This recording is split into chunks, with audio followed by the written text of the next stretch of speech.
So something that I've been trying to work on actively is stripping down my style.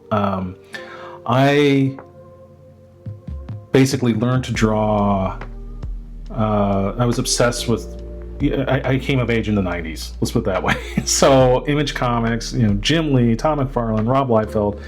I like drawing overly muscled men by default, which is hard to draw consistently, especially now that I have two children, one being a newborn.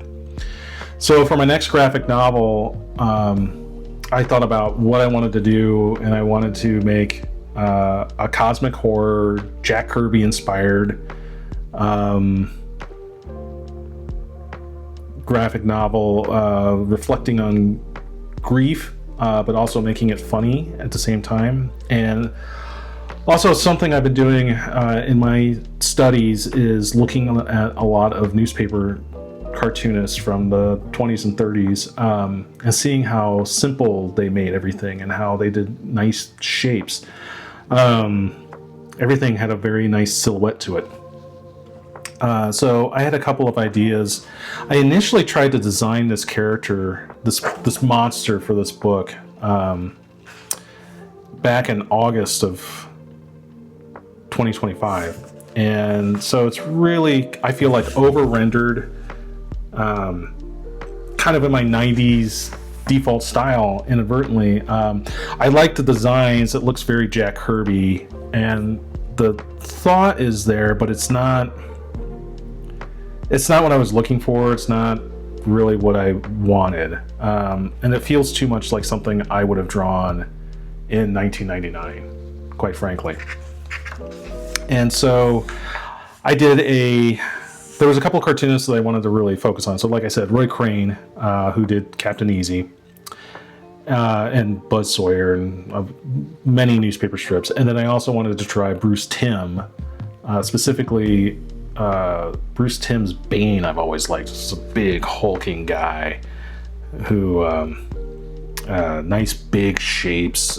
Bruce Timm has talked about how he stripped his style down because he was tired of drawing so much. He was over-rendering stuff. He talked about doing like an old Masters of the Universe comic in the 80s, and then once he kind of stripped down his style for Batman the Animated Series, everything kind of clicked for him, and I think he became a really good storyteller and an amazing cartoonist out of that. So here's my Roy Crane test. And so what I did basically is I took a couple of, I found a Bruce Timm Bane, I saved it to my phone, and then I found a panel from Roy Crane that I kind of liked for a character, a giant character. So I basically, when I do these studies and I look at other artists, I just have the reference there, and I just kind of freehand it and just see how their line works, how they construct a figure, and then kind of put my spin on it a little bit. And so this was the first test this morning. This is the Roy Crane test, and I think that's pretty close to what I had in my head.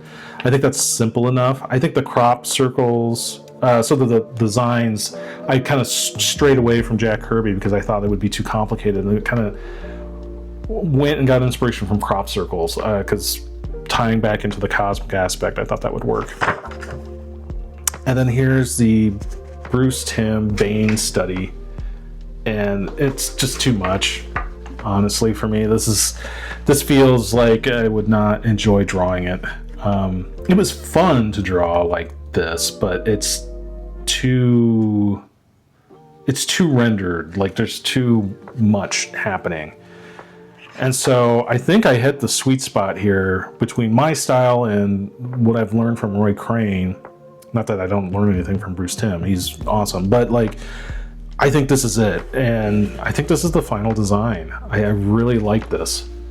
That's exactly what I was going for, and it's not constructed at all. I just drew the head, and then I just started on the shoulders, and just when that's happening, when I'm in a flow like that, where I'm just like, I just constructed the figure whole cloth, I didn't like do an underdrawing.